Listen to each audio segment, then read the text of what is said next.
میرے گھر میں میرے پیر مرشد آئیں گے، ان کو کہاں بٹھاؤں گا؟ میرے گھر میں کون آئے گا، کس کی کون سی جگہ ہے؟ تو امام آپ سے بہتر کوئی نہیں جانتا نا۔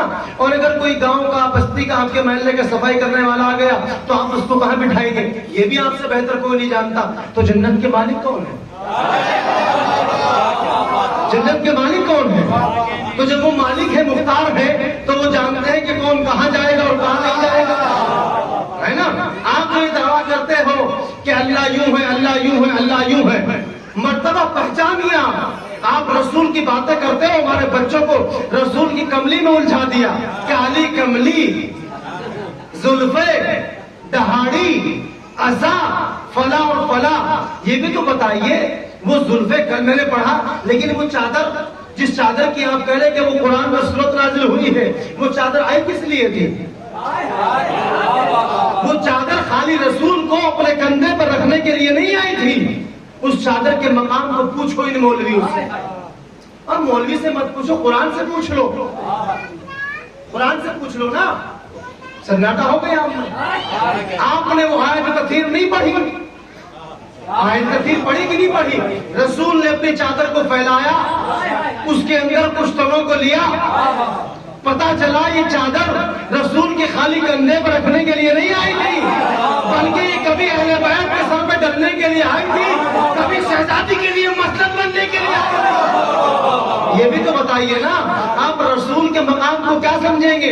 ابھی تو اگر آپ کو کوئی مولا کائنات کے مقام کو بتا دیتا ہے، امام حسن کے مقام کو بتا دیتا ہے، تو آپ کے پیٹ میں درد ہونا شروع ہو جاتا ہے۔ کیا رسول سے بڑھا دیا، رسول سے آگے نکال دیا؟ مسلمانوں اتنا بتا دو، ہم ہاتھ جوڑ کے گزارش کرتے ہیں، اتنا بتا دو کہ رسول کی حد ہے کہاں؟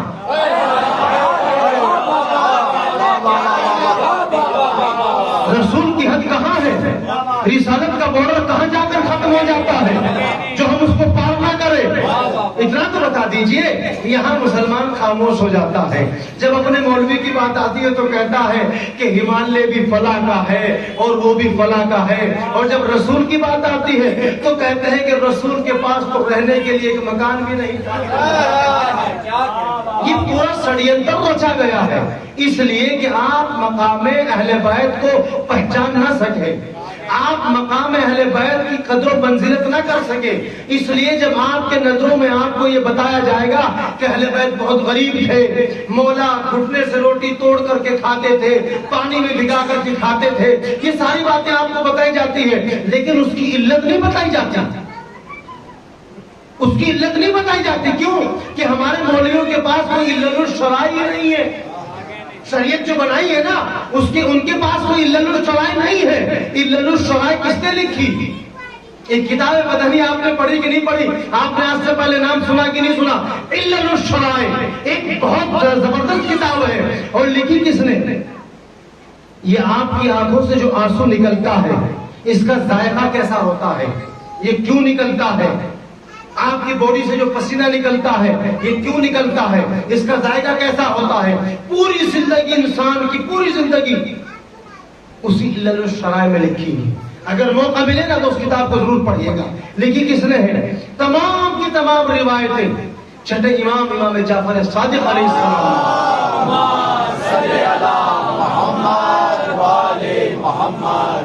آپ کو خالی مولوی سے اگر جنت کی بات کرنے لگ جاؤ نا، وہ یہ تو بتا دیں گے کہ جہاں تک آپ کی نظر جائے گی وہاں تک آپ کی جنت، اور اس سے پوچھے بھائی دنیا میں کوئی اس کی دلیل ہے؟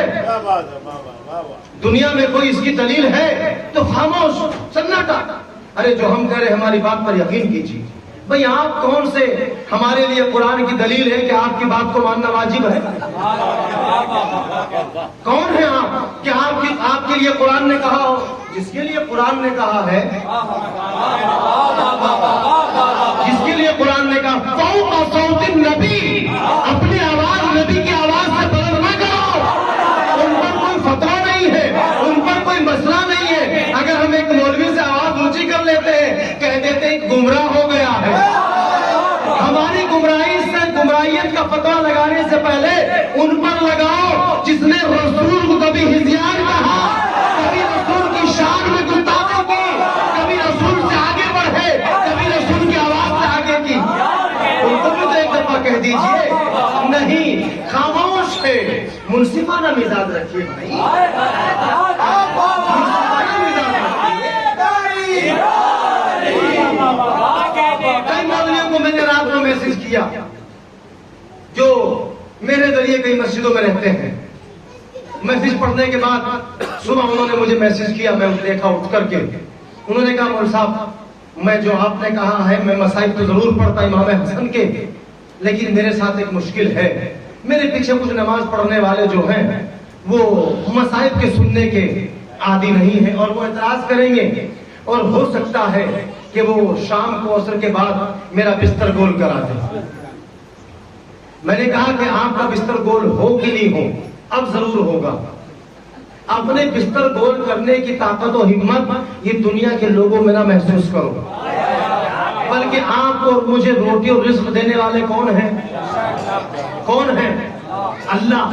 اللہ کے پاس تو کچھ بچا ہی نہیں۔ قرآن کہہ رہا ہے وَمِنَ النَّاسِ مَن يَشْرِي نَفْسَهُ ابْتِغَاءَ مَرْضَاتِ اللَّهِ، اللہ کے پاس تو کچھ بچا ہی نہیں ہے۔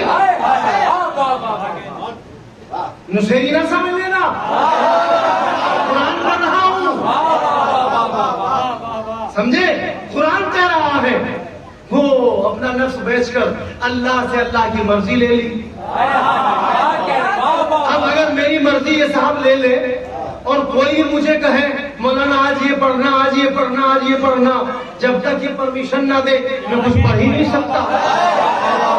آپ لاکھ کہتے رہیے اللہ بچہ دے دے، اللہ کام میں برکت کر دے، پڑھتے رہیے، کہتے رہیے، جب تک اللہ کو ان کا واسطہ دے کر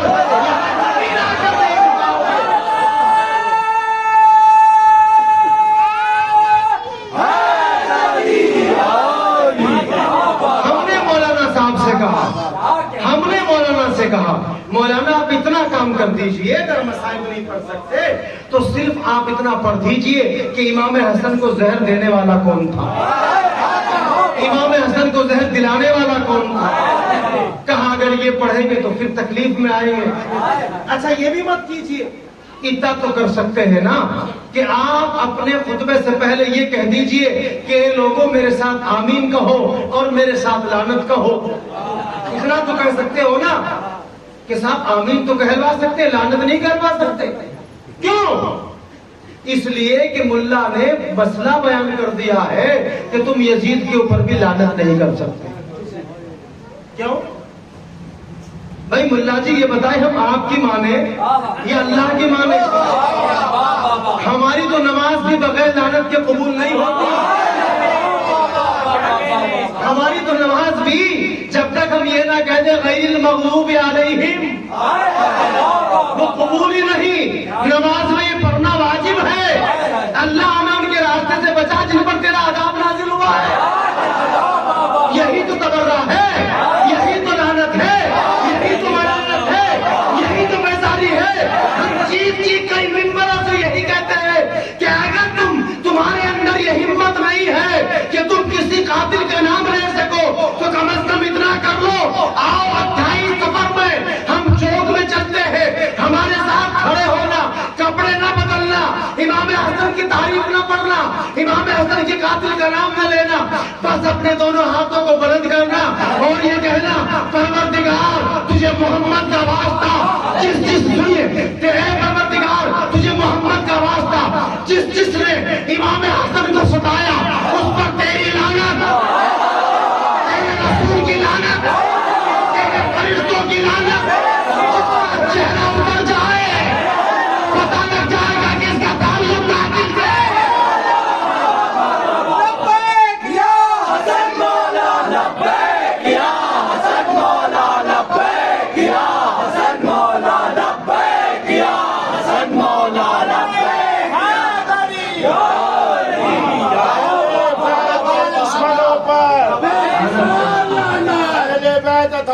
دشمنوں پر، بیت اتھار کے دشمنوں پر 28 آتی ہے، لائٹ بند کر دیتے ہیں، روتے ہیں، 9 محرم آتا ہے، 10 آتا ہے، روتے ہیں، انہوں نے ہی مارا ہے، یہی رو رہے ہیں، اپنے گناہوں کو معاف کرا رہے ہیں۔ اچھا ٹھیک ہے، اگر ہمارے والوں نے مارا ہے، رونے والوں نے مارا ہے،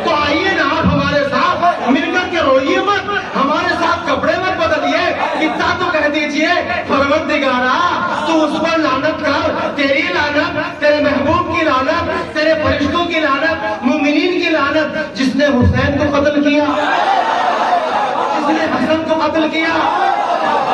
اور آگے بڑھیے جس نے ہماری ماں کو قتل کیا. اور آگے بڑھیے جس نے جناب زہرا کو قتل کیا. یاد رکھو مومنو، کسی کے نام لینے کی ضرورت نہیں ہے، اچھے اچھوں کے شجروں کا پتہ چل جائے گا.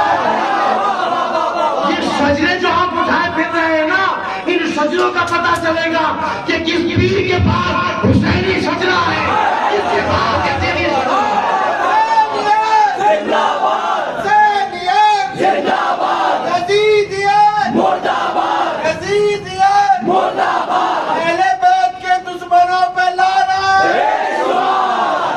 نہیں، ہم تو محبت والے ہیں، ہم تو خانقاہ والے ہیں، ہم لعنت نہیں کر سکتے. یہ تو مولویوں کا کام ہے بھائی. ہمارے یہاں سے تو محبت کا پیغام جاتا ہے. ارے پیر صاحب، ارے خانقاہ والوں، تم اللہ سے بڑھ گئے ہو، تم رسول سے بڑھ گئے ہو. جب اللہ نے اہل بیت کے مقابل آنے والوں کا قرآن میں لعنت کی ہے.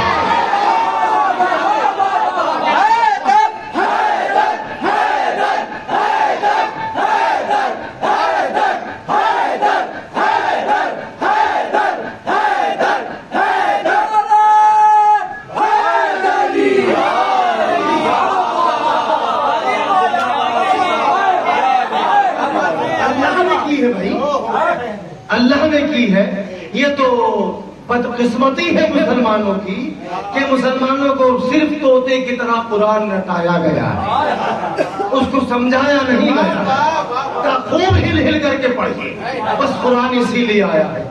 نہیں میرے جوانوں، میرے بچوں، مجھے بتاؤ، دنیا کے اندر اگر کوئی ادنا سے ادنا انسان کوئی کتاب لکھتا ہے، کوئی لٹریچر تیار کرتا ہے، تو مجھے بتاؤ کیا وہ کتاب اس لیے لکھی جاتی ہے کہ بس آپ اس کو بازار سے لا کر کے تاق میں رکھ دینا، صبح شام اس کو چاٹ لینا، چوم لینا اور کتاب کا حق ادا ہو جائے گا؟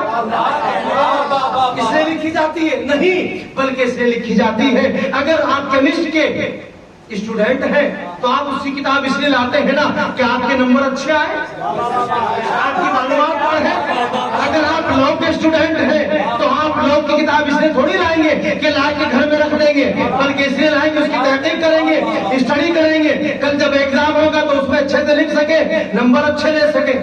اسی لیے جب دنیا کی کتابیں پڑھنے کے لیے آئی ہے، سمجھنے کے لیے آئی ہے، ایگزام میں لکھنے کے لیے آئی ہے، تو یہ وہ کتاب جو رحمت للعالمین لے کر کے آئے ہیں. کیا یہ صرف تراویحوں میں رٹا مارنے کے لیے آئی ہے؟ کیا یہ طوطے کی طرح رٹانے کے لیے آئی ہے؟ نہیں، یہ قرآن آپ کے اور میرے لیے یہ سمجھنے کے لیے آئی ہے، سمجھنے کے لیے.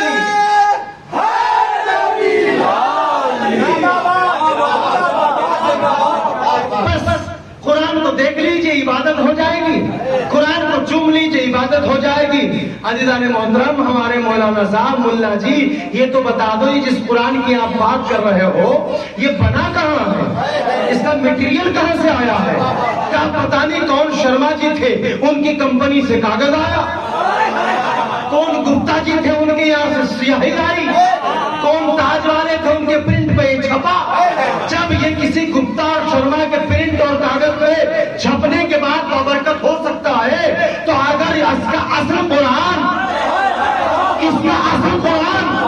علی اور فاطمہ کے کارخانے میں بنا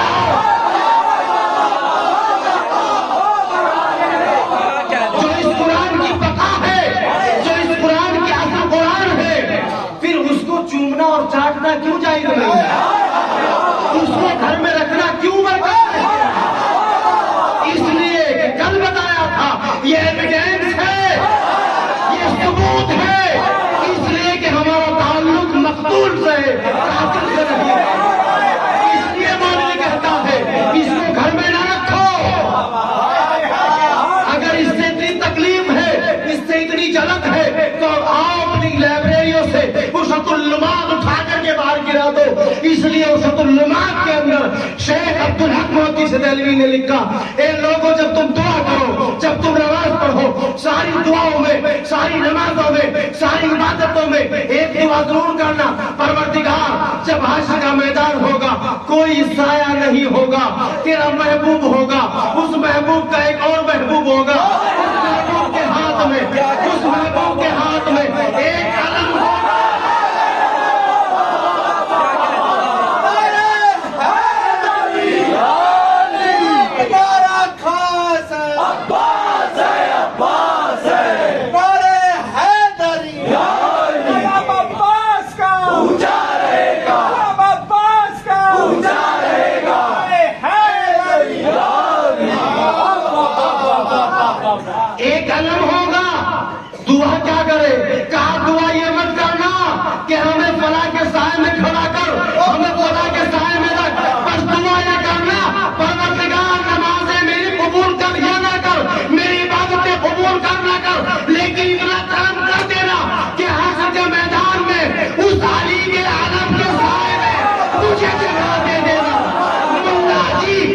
بنانے سے پہلے یہ سوچ لیتے یہ دنیا پریکٹیکل ہے، جو یہاں علم اٹھائے گا کل وہی علم کے ساتھ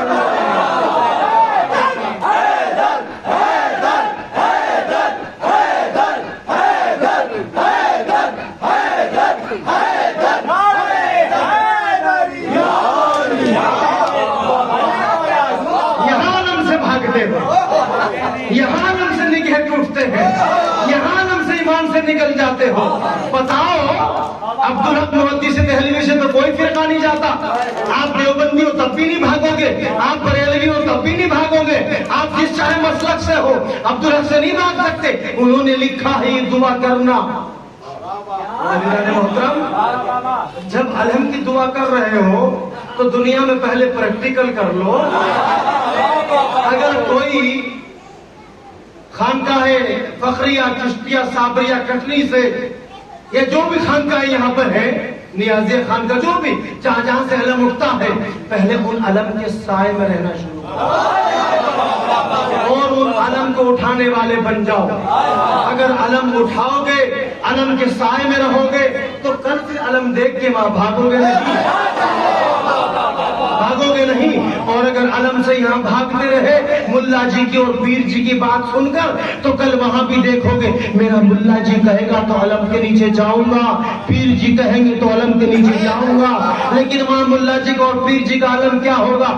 اما تم ہمارے پاس آ رہے ہو، ہمیں تو اپنی پڑی ہے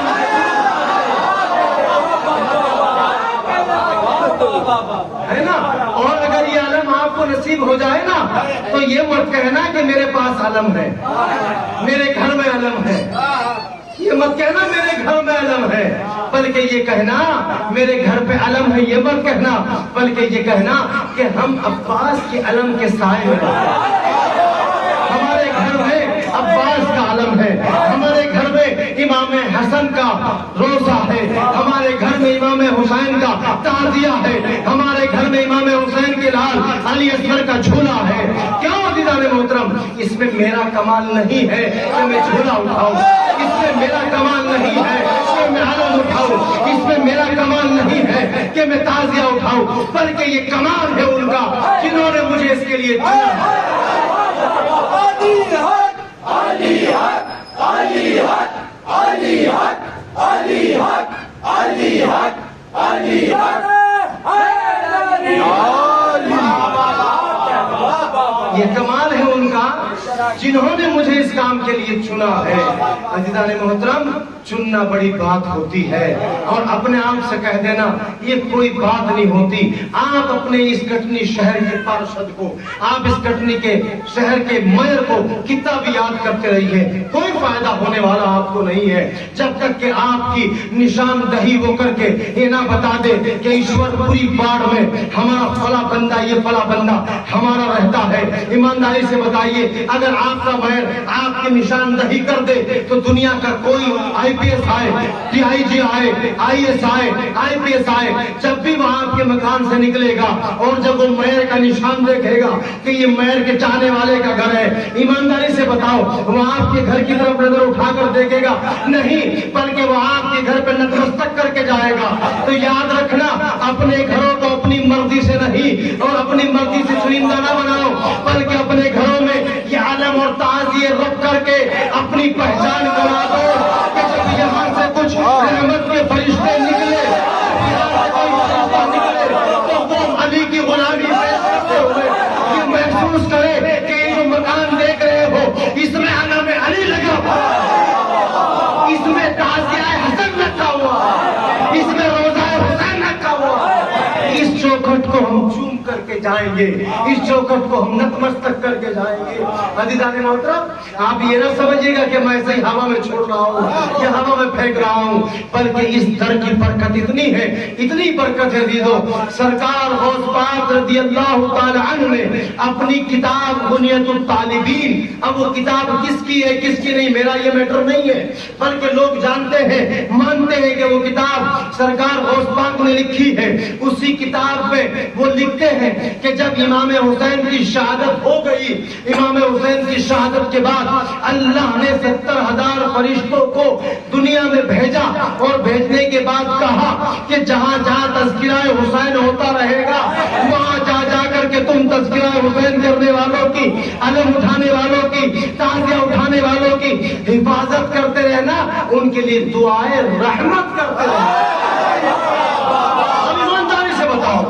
ایمانداری سے بتاؤ، ہمارا کاروبار بڑا نہیں، ہماری دکانیں بڑی نہیں، ہمارے پاس دھندا بڑا نہیں، اس کے باوجود بھی جب سونے کا من ہوتا ہے تو ہم اچھے سے سو جاتے ہیں، جب اٹھنے کا من ہوتا ہے تو اچھے سے اٹھ جاتے ہیں۔ ہم ایک سال کے اندر ہم کم سے کم 28 دنوں کی چھٹیاں رکھتے ہیں، ہم محرم میں 10 دنوں کی چھٹیاں رکھتے ہیں۔ عزیزان محترم، اس کے باوجود نہ کبھی ہمارے کپڑوں کی پرہیز چھوٹتی ہے، نہ کبھی ہمارے دسترخوان کی لذت ختم ہوتی ہے، نہ کبھی ہمارے مکانوں کی رنگ و روغت ختم ہوتی ہے۔ اس کا ریزن کیا ہے؟ دنیا دیکھ کر کے حیران ہے، پریشان ہے، تکلیف میں ہے، بہت حیران ہے کہ یہ امام حسن پر رونے والے، یہ امام حسین پر رونے والے، یہ دھندوں پر کم جانے والے، یہ نوکریاں کم کرنے والے، یہ چھوٹے چھوٹے کم کرنے والے، ان کے بچے بھی بہترین اسکولوں میں، ان کے پاس گاڑیاں بھی ہیں، ان کے پاس گھوڑے بھی ہیں، ان کے پاس بلڈنگیں بھی ہیں۔ یاد رکھو، ان سے کہو کہ یہ ہماری محنت نہیں ہے۔ آپ تو ہمیں جانتے ہیں نا، ہم تو سال میں 2-2.5 مہینے اپنے امام کے نام پر گزار دیتے ہیں، کبھی دکان بند رکھتے ہیں، کبھی مکان بند رکھتے ہیں، لیکن اس کے باوجود بھی ہم 365 دنوں میں سے ہم کل اپنے یہاں 203 دکان کھولتے ہیں یا 165 دن دکان کھولتے ہیں، لیکن اس کے باوجود بھی تم 365 دن 365 راتیں تم دکانوں پر جا جا کر کے سر پھوڑ کر کے اپنے پریشان ہو گئے، تعویذ باندھ کر چندر منتر لا کر کے تنگ ہو گئے، لیکن اس کے باوجود بھی جب ہم شٹر اٹھاتے ہیں تو یا علی، جب شٹر ڈالتے ہیں نہ جانے اس یا علی میں کتنی برکت ہے کہ گلہ کھولتے ہیں تو اتنی برکت ہوتی ہے۔ اگر بچوں کی فیس بھرنی ہے تو پتہ نہیں چلتا، اگر بچوں کو ڈریس دینی ہے تو پتہ نہیں چلتا، اگر بچوں کا ایڈمیشن کرانا ہے تو پتہ نہیں چلتا۔ عزیزان محترم، یہ کرم کس کا ہے؟ یہ نوازش کس کی ہے؟ یہ عنایت کس کی ہے؟ یہ عنایت ان کی ہے، یہ کرم ان کا ہے، یہ نوازش ان کی ہے کہ جن کے در سے فرشتوں کو روزی ملتی ہے۔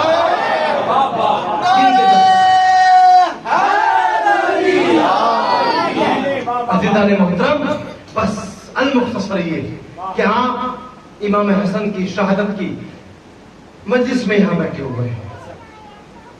کل بھی میں نے کچھ میسج دیا، پرسوں بھی میسج دیا، آج ایک میسج دے کے جاؤں گا، بہت خطرناک میسج ہے۔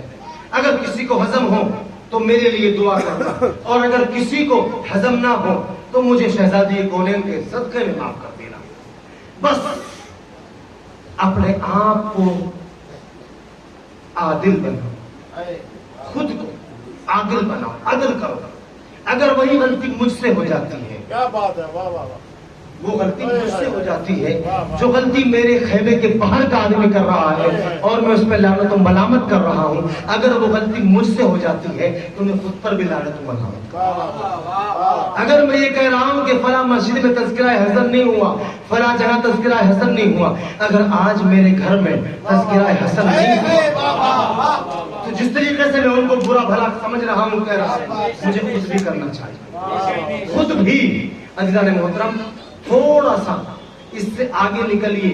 اگر آپ نے کسی بزرگ کی صحبت اختیار کی ہو تو آپ نے ضرور دیکھا ہوگا، جب ہمارے بزرگ اولیاء اللہ، صوفی، فقیر، پیر، اہل بیت کے در کے غلام جب کوئی نظر کا اہتمام کیا کرتے تھے نا، تو اگر کچھ نہ ہو، اگر تقریر نہ ہو، اگر مثال نہ ہو، تو کم از کم 1 روپائی ضرور ہوا کرتا، 1 روپائی ضرور ہوا کرتا۔ اور وہاں بیٹھنے والے بچوں سے ان کے ماں باپ پوچھا کرتے تھے، بیٹا کیا سنا ہے آج پیر صاحب سے؟ تو آپ جتنے صاحب اولاد ہونا، آپ سے ہاتھ جوڑ کر گزارش، مجلس کے بعد اپنے بچوں سے پوچھنا، شوہر اپنی بیویوں سے پوچھے، بیوی اپنے شوہروں سے پوچھے، اچھا آپ نے مولانا سے کیا سنا ہے؟ مصنوعی طور پر مجلسوں میں مت آؤ۔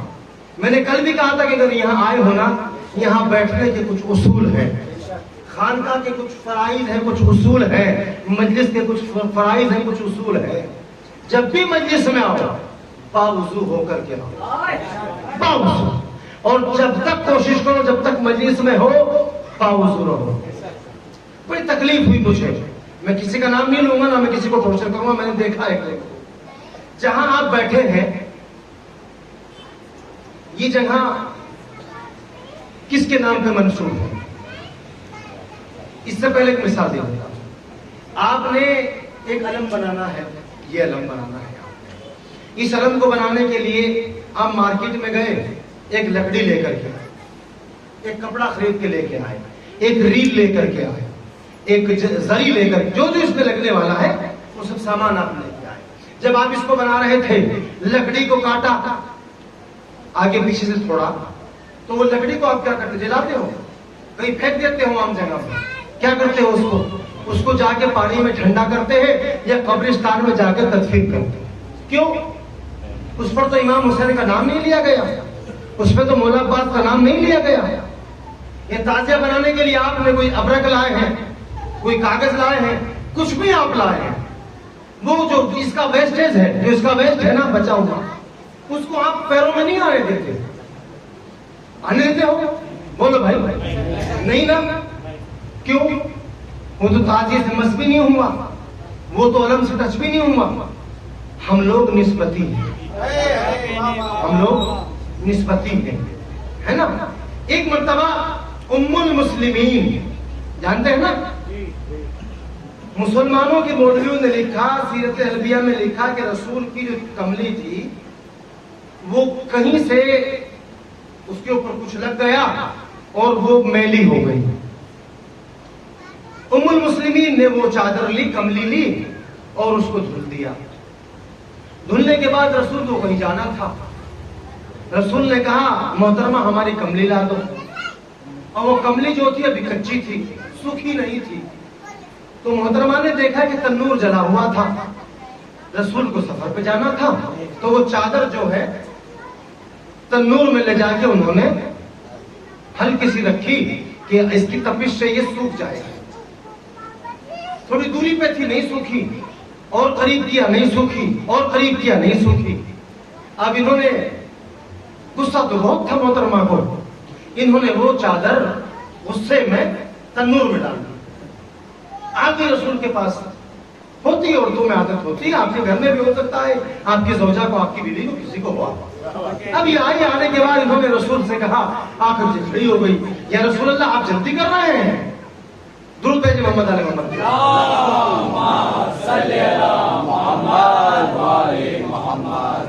یہ گفتگو میری بڑی غور سے سنیے گا. اب تک کی جو مجلس تھی آپ نے بہت غور سے سنی، اللہ مولا آپ کو اس کا اجر دے، لیکن یہ گفتگو بہت غور سے سنیے. اب یہ خاتون آئی اور رسول سے کہا کہ یا رسول اللہ آپ جلدی کر رہے ہیں، میں اس کو سکھانا چاہ رہی کہ وہ سوکھ ہی نہیں رہی. کیا کیا کہ میں نے وہ تنور میں ڈال دی. کا کوئی بات نہیں. رسول گئے. روایت نے اس کے بعد جو اب میں پڑھ رہا ہوں یہاں سے روایت نے دو موڑ لیے ہیں. کہ رسول گئے اور رسول نے ہاتھ ڈالا تنور کے اندر، وہ کملی نکال لی. ایک روایت یہ لکھتی ہے کہ رسول نے خاتون سے کہا کہ آپ چادر کو نکال لیجئے. انہوں نے کہا کہ آگ جلی ہوئی ہے. کہ نہیں، ہمارے نام سے ڈالیے، آپ ہاتھ ڈالیے، نکالیے، وہ نکل جائے گی. دونوں روایتوں میں لکھا کہ وہ کملی نکل گئی.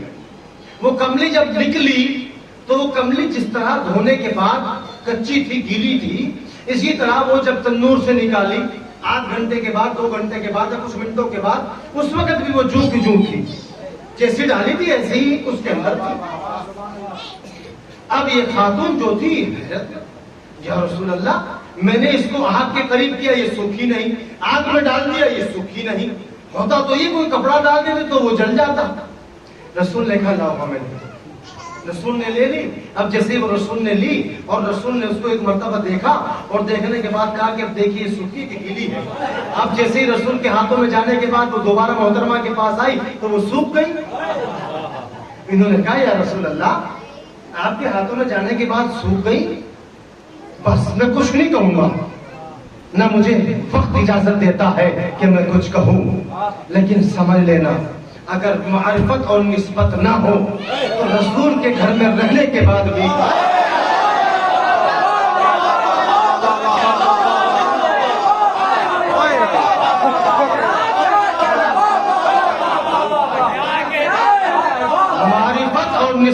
اگر نہ ہو رسول کے ساتھ کھا کر رسول کے ساتھ رہ کر لوگ رسول کے منزلت کو نہیں سمجھتے.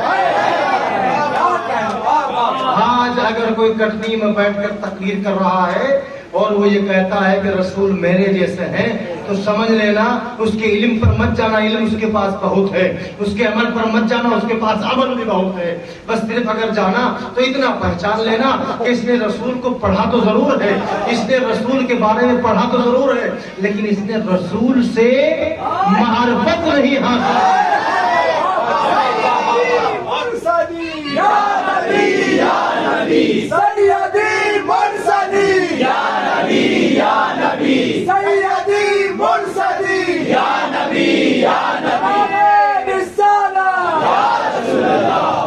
اب یہ چادر سوکھ گئی، سوکھنے کے بعد انہوں نے کہا یا رسول اللہ مجھے یہ بتائیے کہ یہ چادر آگ میں جانے کے بعد کیوں نہ سوکھی.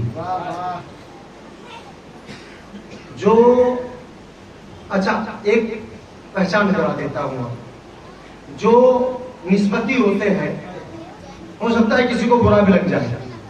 جو نسبتی ہوتے ہیں، معرفت کے لوگ ہوتے ہیں نا، ان کی زندگی میں 3 لفظ نہیں ہوتے، ان کی زندگی میں 3 الفاظ نہیں ہوتے. کیا، کیوں، کیسے. کیا، کیوں، کیسے، 3 سے سمجھ جانا.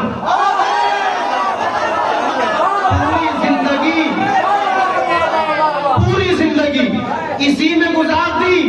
کیا، کیوں، کیسے، سمجھ جانا. جس کی زندگی میں کیا، کیوں، کیسے ہے سمجھ لینا کتنا بھی بڑا نمازی ہو سکتا ہے پر نماز کی معرفت نہیں ہوگی. کتنا بڑا بھی عالم ہو سکتا ہے اور باب العلم کی معرفت نہیں ہوگی. کتنا بڑا بھی حسینی ہو سکتا ہے پر امام کی معرفت نہیں ہوگی. عزیزان محترم، رسول کے ساتھ سونے والے، رسول کے پاس کھانے والے، رسول کے ساتھ رہنے والے کہتے ہیں یا رسول اللہ یہ ہمارے ہاتھ سے کیوں نہیں سوکھی، یہ آگ میں کیسے نہیں سوکھی. رسول فرماتے ہیں کیوں، کیسے، کیا چھوڑ دو. جو چیز محمد اور آل محمد سے ٹچ ہو جائے اس کو نہ دنیا کی آگ ٹچ کرتی ہے.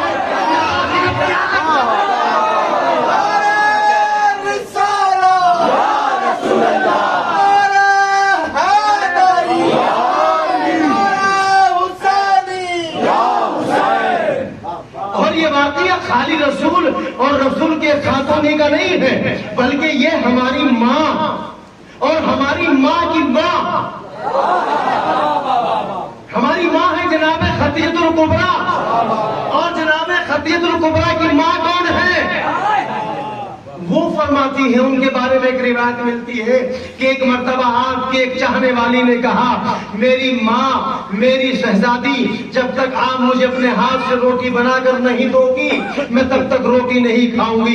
تنور جلا ہوا تھا، اس کے اندر روٹی لگ رہی تھی. میری ماں حضرت زہرا سلام اللہ علیہا وہاں جاتی ہے، اپنے ہاتھ سے ایک روٹی بناتی ہے، اپنے چاہنے والے، اپنی چاہنے والی کی منت کو، خوشامد کو پورا کرتی ہے. آپ روٹی لیتی ہے، روٹی لینے کے بعد تنور میں لگا دیتی ہے. جتنی روٹی لگی ہوئی تھی سب اتر گئی، اور روٹی لگی، سب کی روٹی اترتی چلی گئی. تاریخ میں لکھا ہے جتنا آٹا اس زمانے کا تھا سارا آٹے کی روٹیاں لگی، روٹیاں پکتی گئی اور اترتی گئی. لیکن جناب زہرا نے جیسی روٹی تندور میں لگائی تھی وہ روٹی ایسی کی ایسی رہی. لوگ دیکھتے گئے اتارنے کے لیے لیکن روٹی سیکھی نہیں رہی ہے. شہزادی سے پوچھا یہ روٹی سیکھ کیوں نہیں رہی ہے؟ کہا اس روٹی کو ہم نے اپنے من سے نہیں بنایا ہے.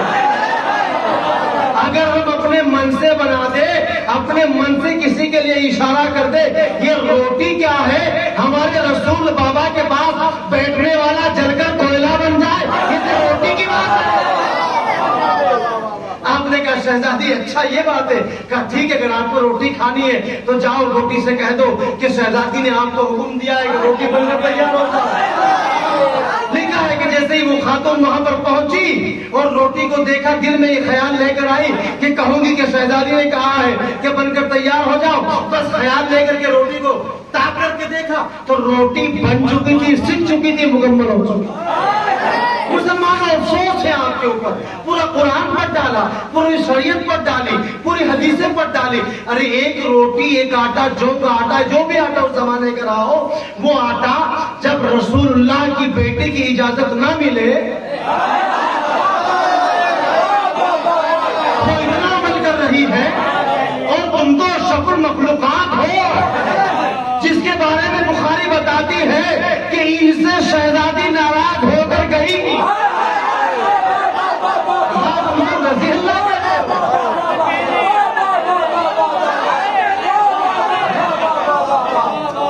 رضی اللہ کہہ رہے ہو، ہماری مت مانیے، ہماری مت سنیے، حاجی صاحب کی مت سنیے، کسی صوفی کی مت سنیے، کسی فقیر کی مت سنیے، کسی پیر کی مت سنیے، کسی عزادار کی مت سنیے، اپنے مولوی امام بخارا کی سن لیجئے، انہوں نے تو لکھا ہے نا، اسی کو اٹھا کر کے پڑھ لیجئے۔ بس عزیزو، جو چیز منسوب ہو جائے، جو نسبت کر جائے، ہم پر لازم ہے اس کا ادب کرنا۔ تو میرے جوانوں، میرے بچوں، اس فرش عزا پر جب بھی آؤ، مجلس سے پہلے آؤ یا مجلس کے بعد، کبھی سمجھ گئے نا کہنے کی ضرورت نہیں، کبھی یہ کر کے، کبھی یہ کر کے خدا کے لیے نہ، رسول کے لیے نہ آئے۔ اس در پہ دنیا کی کوئی طاقت، دنیا کی کوئی پاور آئے یا نہ آئے، لیکن اس در پہ، اس در پہ، اس فرش پر وہ طاقتیں، وہ عظیم ہستی ہے جن کی عظمت کے بارے میں اسلام نے بتایا، جن کی عظمت کے بارے میں قرآن نے بتایا، وہ اس فرش عزا پر ضرور تشریف لاتی ہے۔ تو ہم نسبتی ہیں، جس طریقے سے اس تعزیے میں بننے والے ہر کپڑے کا، ہر کاغذ کا جو ویسٹ ہے اس کا بھی ادب کرتے ہیں، اسی طریقے سے ہمیں فرش عزا کا ادب کرنا چاہیے۔ جب فرش عزا پر آؤ تو کوشش کرو غسل کر کے آؤ، اگر غسل کی ہمت نہ ہو، وقت ساتھ نہ دے تو باوضو ہو کر کے آؤ، اگر باوضو کا بھی وقت نہ ہو، پانی نہ ہو، ٹائم کم ہو، تو کم از کم منہ میں پانی لے کر کلا کر کے ضرور ہو۔ کیوں کہ آپ ایک اس عظیم تذکرے کے لیے آئے ہو، اس کو سننے کے لیے آئے ہیں کہ اگر یہ تذکرہ پہاڑوں کے اوپر کیا جاتا ہے نا تو پہاڑ اپنے آپ میں ملائم ہو جاتے ہیں، پہاڑ اپنے آپ میں نرم ہو جاتے ہیں۔ عزیزان محترم، وہ جو میرے مولا 13 رجب کو مکے میں آئے تھے نا، اس کا خالی مطلب یہی نہیں ہے کہ آپ آئے اور آپ کے ادب میں وہ دیوار پھٹ گئی، بلکہ وہ دیوار بتا رہی ہے کہ جب یہ معصوم آتے ہیں تو ہم جیسے پتھروں کو بھی ان کا ادب کرنا پڑتا ہے، ان کے لیے راستہ بننا پڑتا ہے، ان کو راستہ دینا پڑتا ہے۔ لیکن افسوس، صد افسوس، ہم ان مسلمانوں کی بات ہی نہیں کرتے جن کا تعلق نسبت سے نہیں ہے، جن کا تعلق معرفت سے نہیں ہے۔ ہم ان کی بات کرتے ہیں، ہم اپنی بات کرتے ہیں، آپ کی بات کرتے ہیں۔ آپ تو حسینی ہو نا، میں تو حسینی ہوں نا، میں تو حسنی ہوں، آپ حسنی ہیں، آپ چشتی ہیں، آپ صابری ہیں، آپ نیازی ہیں، جو بھی آپ ہیں، تمام بزرگوں نے ہم سب کو ہم نے نام ان کا اپنے ساتھ لگایا ہے، لیکن ہم نے سب کو جوڑا اہل بیت سے ہے، ہم سب کو انہوں نے اہل بیت سے جوڑا ہے۔ اب جب اہل بیت سے جوڑا ہے، ایمانداری سے بتائیے، ہم نے اپنے بزرگوں کو اچھے سے دیکھا ہے کہ جب ان کے سامنے اہل بیت کا نام آتا ہے تو وہ اپنی گردنوں کو جھکا لیتے ہیں۔ جب نام آنے پر گردنیں جھکتی ہیں تو اگر ہم یہاں تشریف لا رہے ہیں، اور میرا عقیدہ ہے کہ یہاں جناب زہرا تشریف لاتی ہے، یہاں رسول خدا تشریف لاتے ہیں، یہاں مولا حسن تشریف لاتے ہیں، یہاں امام حسین تشریف لاتے ہیں، یہاں جناب زہرا تشریف لاتی ہے، جب میرا یقین ہے، میرا اعتماد ہے، تو مجھے یہاں کس انداز میں آنا چاہیے؟ باوضو ہو کر کے تشریف لائے، ہو سکے تو کلو کر کے آئے، جو بھی آپ کھاتے پیتے رہے ہو اس کو آنے سے پہلے اپنے منہ سے دور کر کے اور وضو کر کے کلو کر کے آیا کیجئے۔ یہ میرا میسج ہے۔ اور وہ جو میں نے کل آپ کو 3 میسج دیے کہ اپنے یہاں 3 شہادتیں